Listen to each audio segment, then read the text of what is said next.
Las Vegas no se apagó. Simplemente la gente dejó de venir. 2025.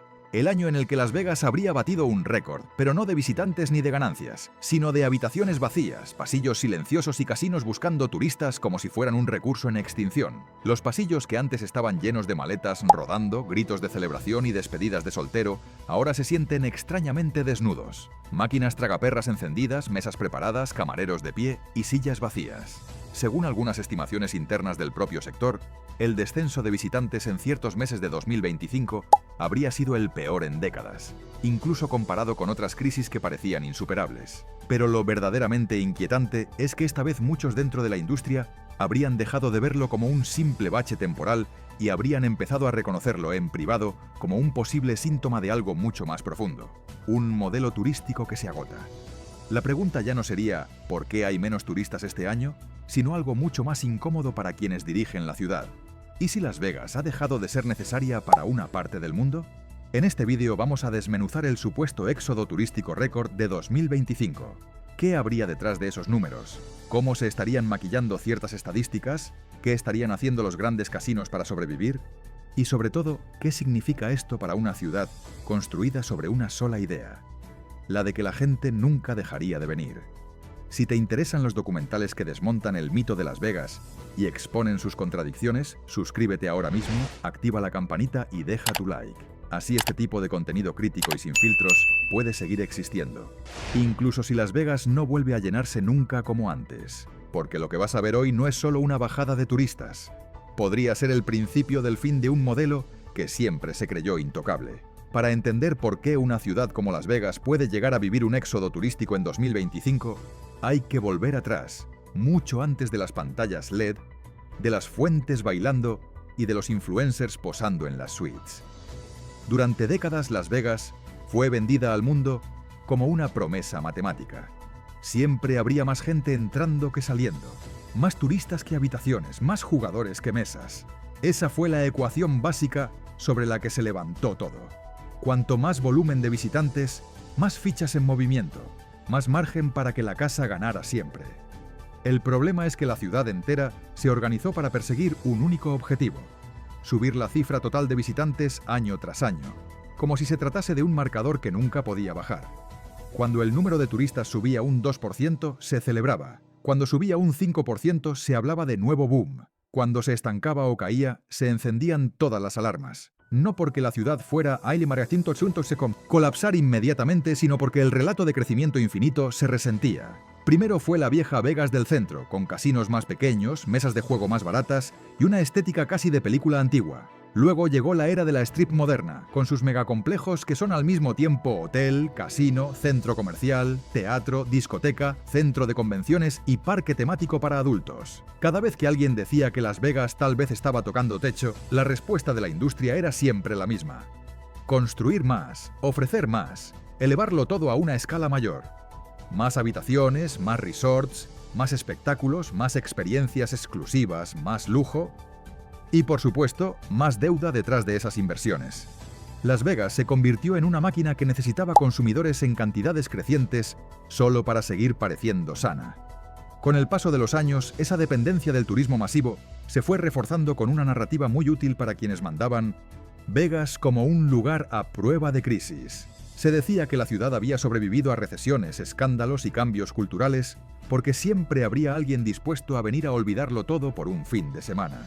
Esa idea, repetida una y otra vez, terminó convirtiéndose en una especie de dogma. No importaba lo que ocurriera fuera, Las Vegas siempre encontraría la manera de llenarse. Por eso, cada vez que el flujo de visitantes caía, la respuesta era empujar el marketing, bajar tarifas puntualmente, inventar nuevos reclamos, apostar por congresos, festivales, macroeventos deportivos, cualquier cosa que hiciera subir de nuevo el conteo de cuerpos presentes en la ciudad. Pero el modelo tenía una segunda cara de la que se hablaba mucho menos: la precariedad de quienes sostienen esa maquinaria. Decenas de miles de trabajadores de hoteles, casinos, limpieza, seguridad, restauración y servicios dependen de que la ciudad esté llena para justificar sus horarios, sus turnos y, en muchos casos, sus contratos. Las decisiones de inversión y expansión no solo inundaron la ciudad de luces y edificios, también la llenaron de personas cuya vida entera está atada a la cantidad de turistas que cruzan por las puertas automáticas de los resorts. A nadie en el discurso oficial le interesaba plantear qué ocurriría si algún día ese flujo dejaba de crecer o, peor aún, empezaba a retroceder. En paralelo, el juego dejó de ser un privilegio casi exclusivo de Las Vegas. Mientras la ciudad seguía apostando por agrandar sus estructuras físicas, el resto del mundo se digitalizaba. Los casinos online, las apuestas deportivas en móviles, las loterías digitales, las plataformas que permiten jugar en directo a ruletas y mesas de blackjack desde casa. Todo eso fue expandiendo la sensación de que el riesgo y la adrenalina ya no requerían un viaje de avión. Al mismo tiempo, otros destinos físicos empezaron a copiar elementos del EIWAS. Modelo Vegas, complejos integrados en Asia, centros de ocio y juego en Europa, cruceros que funcionan como casinos flotantes. Frente a todo eso, Las Vegas se aferró a su identidad de capital mundial del entretenimiento, confiando en que el mito sería suficiente para mantener el flujo de visitas. Sin embargo, bajo esa confianza aparente, los números empezaron a mostrar grietas. La obsesión por el volumen de visitantes tapaba otra realidad. Cada vez hacía falta invertir más en marketing y en nuevas atracciones para conseguir el mismo efecto. Las campañas se volvían más agresivas, las ofertas más extremas, las estrategias de fidelización más invasivas. La ciudad, en lugar de reducir su dependencia de la llegada constante de turistas, la amplificó. Y con cada nuevo resort inaugurado, con cada megaproyecto anunciado, con cada remodelación millonaria presentada como renovación necesaria, se sumaban nuevas expectativas que solo se podían sostener de una forma: llenando, llenando y volviendo a llenar. Por eso, cuando en 2025 empieza a hablarse de un éxodo turístico, de una caída anómala en el número de visitantes, de meses especialmente flojos que no encajan en los patrones habituales, lo que se tambalea no es solo una estadística, sino toda una forma de entender la ciudad. Las Vegas no se había preparado para la posibilidad de que simplemente la gente empezara a preferir otros lugares, otros modos de ocio, otras formas de gastar su dinero. Así que cuando se juntan la inflación, el aumento del coste de la vida, la normalización de otras opciones de juego y ocio, y una cierta fatiga emocional con el relato de «lo que pasa en Vegas se queda en Vegas», la ciudad descubre algo que nunca quiso escuchar, que no es intocable, ni inevitable, ni eterna. Es un producto. Y como cualquier producto, puede dejar de estar de moda. Si hasta hace poco la gran pregunta en los despachos era ¿qué hacemos para atraer todavía más gente?, en 2025 la pregunta silenciosa, la que no aparece en los informes públicos, sería otra. ¿Qué pasa si, incluso tirando de todas las palancas, no conseguimos llenar esto como antes? Y es ahí donde el contexto económico e histórico de Las Vegas deja de ser una simple curiosidad para turistas y se convierte en un problema estructural. Porque si una ciudad ha apostado todo su futuro a una sola carta, un turismo masivo que ya no está garantizado, cualquier caída prolongada en el número de visitantes deja de ser una señal pasajera y empieza a parecerse mucho más a una advertencia. La historia del éxodo turístico de 2025 no empieza en una rueda de prensa, ni en un informe público, ni en una campaña de marketing de urgencia. Empieza en los pasillos de servicio, en los comedores del personal y en esas reuniones que supuestamente no constan en actas. Es ahí donde, según relatarían varios trabajadores, empezaron a circular las primeras frases que no se podían decir de cara al público. Este fin de semana debería estar lleno y no lo está. Tenemos más habitaciones vacías de las que dicen. El casino ha reducido mesas porque no hay suficiente gente. Los primeros en notarlo no fueron los directivos, sino quienes viven pegados al flujo real de turistas: recepcionistas, camareros, personal de limpieza, seguridad. En una ciudad normal, un sábado flojo puede ser una anécdota. En Las Vegas, un sábado flojo es una señal de alarma. Uno de esos trabajadores habría resumido la situación de manera brutalmente sencilla. Antes venían más clientes de los que podíamos atender. Ahora hay días en los que hay más empleados que turistas en algunas zonas del resort. Esa frase, exagerada o no, encierra una verdad incómoda: la sensación de desajuste entre la maquinaria gigantesca construida para absorber multitudes y la realidad de ver pasillos, salones y zonas de juego que no terminan de llenarse. Según se habría comentado en reuniones internas en al menos 2 grandes complejos, Los departamentos de ingresos y de reservas empezaron a detectar meses anómalos, con niveles de ocupación claramente por debajo de lo previsto, incluso después de aplicar descuentos agresivos y promociones que en otros años habrían funcionado como un imán. A partir de ahí comienzan las contradicciones. Hacia afuera, el discurso se mantiene estable. Se habla de ajustes normales, de cambios en los patrones de viaje, de meses más fuertes y meses más suaves, el vocabulario típico con el que se desactiva cualquier alarma. Pero hacia adentro, el tono es otro. Un directivo habría reconocido en una reunión cerrada que la ciudad ya no tiene garantizado el lleno en ciertos periodos que antes eran intocables. Una frase que, traducida al lenguaje llano, significa que los picos de turistas, esos momentos en los que todo parecía desbordarse, ya no son tan seguros como antes. En un modelo que se ha construido sobre la idea de que determinadas fechas y temporadas se llenan solas, tener que pelear por cada visitante es casi una humillación. Los testimonios de empleados describen pequeños cambios que, sumados, dibujan un panorama muy distinto al de la época dorada. Donde antes se cerraban reservas con meses de antelación, ahora aparece un mayor número de habitaciones disponibles incluso en fin de semana. Donde antes se rechazaban peticiones de grupos por falta de espacio, ahora se hacen concesiones de última hora.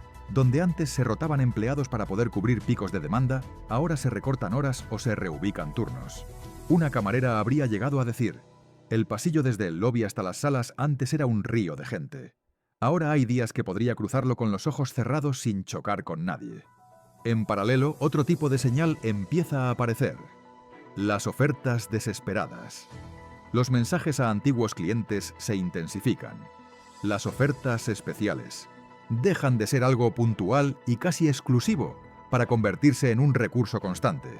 Se multiplican los correos, las llamadas, las notificaciones, descuentos en habitaciones, créditos promocionales para el casino, paquetes con entradas a espectáculos incluidos, upgrades gratuitos que en realidad esconden la necesidad de ocupar ciertas plantas del hotel más que de venderlas al mejor precio. Un responsable de marketing habría confesado que ya no se trata solo de atraer nuevos clientes, sino de convencer una y otra vez a los mismos para que regresen antes de lo previsto. Lo que suena menos a confianza en el producto y más a miedo a que el cliente descubra alternativas fuera de Vegas. La presión también cae sobre los equipos comerciales que gestionan convenciones, ferias y eventos corporativos. Esos grandes grupos que llenan cientos de habitaciones a la vez y garantizan un flujo estable de consumo, se convierten en objeto de una competición cada vez más agresiva entre resorts. Se abaratan paquetes, se ofrecen concesiones adicionales, se hacen descuentos sobre descuentos. Según se habría comentado en una presentación interna, lo que antes era un segmento premium, ahora es una batalla de precios. Una guerra fría para evitar que esos eventos se vayan a otras ciudades que empiezan a ofrecer infraestructuras similares, a menudo con costes más bajos. Mientras tanto, las cifras que se muestran al público siguen un patrón conocido. Se destacan los meses buenos, se resaltan los eventos de éxito, se multiplica la comunicación sobre grandes noches, conciertos llenos, combates de boxeo o veladas deportivas históricas. Pero detrás de esos focos puntuales se esconde una pregunta que, poco a poco, empieza a hacerse más audible dentro de los propios casinos. Estamos mostrando una ciudad que ya no es la que vivimos cada día.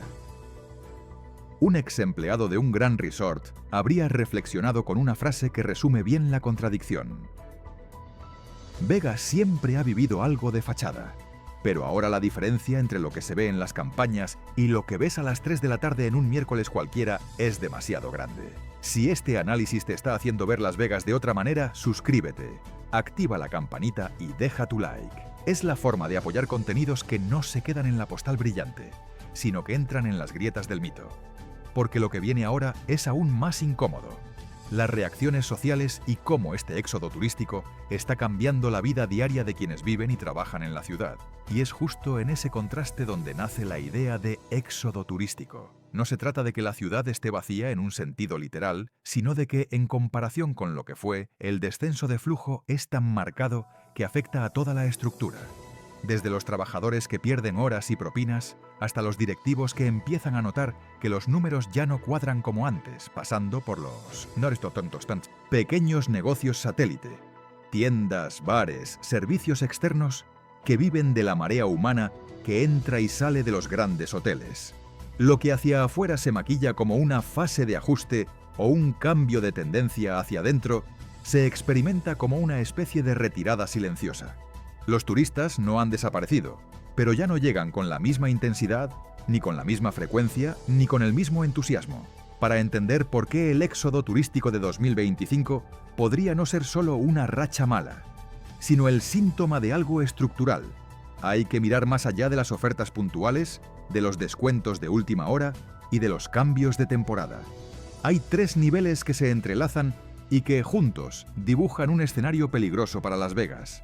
El modelo económico que se ha sobreendeudado con la promesa de un crecimiento infinito, el cambio en los hábitos de ocio y de juego de los visitantes y la percepción cada vez más extendida de que Vegas ya no ofrece la relación entre precio, experiencia y autenticidad que ofrecía antes. En primer lugar está el modelo económico. Las Vegas no crece despacio, se expande a base de megainversiones. Cada nuevo resort implica miles de millones en construcción, diseño, atracciones, espectáculos, marketing y personal.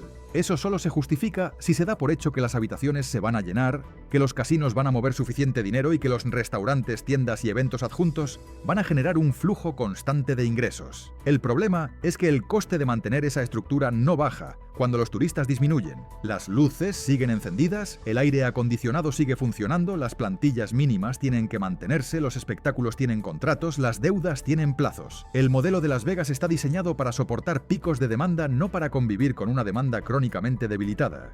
Por eso, cuando el flujo baja, la ciudad no puede simplemente reducir un poco la actividad. Está obligada a seguir funcionando casi al mismo nivel operativo, pero con menos dinero entrando. En segundo lugar, están los cambios en los hábitos de ocio y de gasto. Durante años, viajar a Las Vegas era percibido como una experiencia que mezclaba juego, exceso y cierto tipo de libertad que no se encontraba en otros lugares. Hoy, mucha gente joven ya no necesita cruzar medio país o medio mundo para sentir algo parecido. Puede apostar desde el móvil, puede vivir experiencias intensas en festivales, conciertos o escapadas más cortas y baratas. Puede encontrar entretenimiento en plataformas digitales que compiten por su atención cada segundo. El viaje a Las Vegas se ha ido transformando poco a poco de algo aspiracional que hay que hacer al menos una vez en la vida, a una opción más en un catálogo enorme de planes posibles. Y eso tiene una consecuencia directa, el precio psicológico que los visitantes están dispuestos a pagar por la experiencia baja cuando deja de ser única. A esto se suma un tercer elemento, la sensación de que Las Vegas se ha vuelto para muchos un mal negocio. No solo por el juego, donde la casa siempre gana, y eso cada vez se acepta menos con ingenuidad, sino por el conjunto de la experiencia. Tarifas de resort añadidas a última hora, subidas de precios generalizadas, costes ocultos, restaurantes inflados, espectáculos prohibitivos, tasas por casi todo. Cuando la ciudad empezó a recuperar el turismo en años anteriores, habría aprovechado la alta demanda para empujar precios hacia arriba. El problema es que en 2025, una parte de los visitantes potenciales empieza a hacer cuentas y a llegar a una conclusión incómoda para la ciudad. El mismo dinero puede ofrecerles más en otros destinos. El viaje ya no se percibe solo como una aventura, sino como una operación calculada. Y cuando el cálculo sale mal, se cancela el viaje. Otro factor clave es cómo la propia ciudad ha gestionado su identidad. Durante décadas, Las Vegas se vendió como el lugar donde todo era posible, donde el exceso era la norma y donde el lema no escrito era «No hagas preguntas, solo disfruta». Pero a medida que la sociedad ha cambiado, esa promesa de desenfreno absoluto ha empezado a chocar con una realidad distinta. Un mundo más consciente de los costes económicos, emocionales y sociales del juego, de las deudas, del abuso de alcohol y de la explotación del trabajo precario. Esto no significa que la gente haya dejado de querer divertirse, sino que una parte significativa del público se lo piensa más antes de participar en un modelo donde la diversión está tan ligada a la pérdida de control y de dinero. Las nuevas generaciones, además, buscan experiencias que puedan compartir, documentar, repetir. Vegas, en cambio, se apoyaba en la idea de una fuga excepcional, algo casi irrepetible. En última instancia, el verdadero problema no es que Las Vegas haya tenido un año malo, sino que ese año malo revela algo que muchos preferían no mirar de frente, que quizá la ciudad, tal y como la hemos conocido, no está diseñada para vivir en un mundo donde la gente tiene más memoria, más información y más opciones, donde el viaje a Vegas ya no es la única promesa de escape, sino una más entre muchas. Y si la ciudad no es capaz de ofrecer algo que no pueda comprarse en una pantalla, reservarse en otro destino o replicarse digitalmente, el éxodo de 2025 podría no ser un incidente aislado, sino el inicio de una tendencia. Cuando el número de turistas baja de verdad, Las Vegas deja de ser una postal y se convierte en una ecuación que no termina de cuadrar. Lo primero que lo nota no son los grandes titulares, sino los horarios. Turnos recortados, días libres forzados, plantillas que antes iban saturadas y ahora pasan ratos muertos esperando a clientes que no llegan. Para muchos trabajadores, el éxodo turístico de 2025 no se mide en estadísticas, sino en propinas que desaparecen y en horas que ya no se pagan. Un recepcionista lo habría resumido así: la ciudad sigue pareciendo la misma, pero la cuenta a final de mes ya no. Detrás de cada habitación vacía hay una cadena de pérdidas pequeñas que sumadas son enormes. El taxi que no se coge desde el aeropuerto, el restaurante que no llena la segunda ronda de mesas, la tienda que ve pasar menos bolsas, el espectáculo que no logra vender las últimas filas. Las Vegas está diseñada para que el visitante gaste desde que aterriza hasta que se va. Cuando el flujo baja, todas esas capas se resienten al mismo tiempo. Los grandes resorts pueden aguantar más tiempo gracias a su tamaño y a sus reservas de capital. Pero los negocios más pequeños, bares, servicios externos, tiendas fuera de la Strip, se encuentran de golpe ante una realidad incómoda. Dependían mucho más de lo que pensaban de un turismo que creían garantizado. A nivel financiero, el golpe es todavía más delicado. Las inversiones de los últimos años no se hicieron pensando en una ciudad que se mantendría estable, sino en una que seguiría creciendo. Eso significa que hay proyectos diseñados para un volumen de turistas que ya no está asegurado. De repente, lo que en los informes parecía una apuesta sólida, empieza a parecer una carga pesada. Edificios que hay que mantener, espacios que hay que llenar, créditos que hay que pagar. Algunos directivos habrían admitido en privado que ciertos resorts ya no hablan de expansión, sino de sobrevivir hasta que los números vuelvan. Una frase que deja claro hasta qué punto el modelo se ha quedado sin plan B. El impacto también se vuelve político. Las autoridades locales viven en equilibrio con la industria del juego y del turismo. Dependen de sus impuestos, de sus empleos, de su imagen internacional. Cuando el flujo baja, ese equilibrio se tensa. Hay presión para ofrecer facilidades fiscales, reducir trabas, apoyar nuevas campañas de promoción, aprobar proyectos que se venden como salvavidas para la economía local. Pero al mismo tiempo, crece la inquietud de quienes ven que la ciudad se ha vuelto demasiado dependiente de un único sector. El discurso oficial insiste en que se está trabajando para diversificar la economía, pero en la práctica la prioridad sigue siendo la misma: cómo volver a llenar hoteles y casinos. La consecuencia más silenciosa, y quizá la más peligrosa, es psicológica.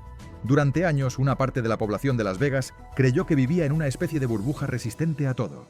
Había crisis, sí, pero siempre se asumía que los turistas regresarían, que la ciudad se reinventaría, que la Strip volvería a llenarse tarde o temprano. El éxodo de 2025 rompe esa sensación de inmunidad.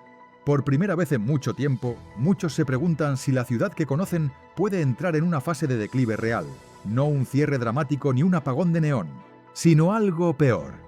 Una decadencia lenta, donde cada año hay un poco menos de turistas, un poco menos de trabajo, un poco menos de brillo. En los propios casinos el ambiente cambia. Donde antes el ruido era constante y el caos formaba parte del decorado, ahora se abren huecos de silencio. Ya no hace falta empujarse entre multitudes para llegar a una mesa. Ya no hay que esperar tanto para conseguir un sitio en un bar. Ya no es tan habitual ver a grupos enormes ocupando pasillos enteros. A simple vista podría parecer incluso agradable, pero quienes viven de ese ruido saben que cada decibelio menos suele significar menos fichas, menos consumiciones, menos propinas. Una camarera habría comentado: es curioso, los turistas que vienen dicen que está más cómodo, y nosotros sabemos que eso significa que está peor.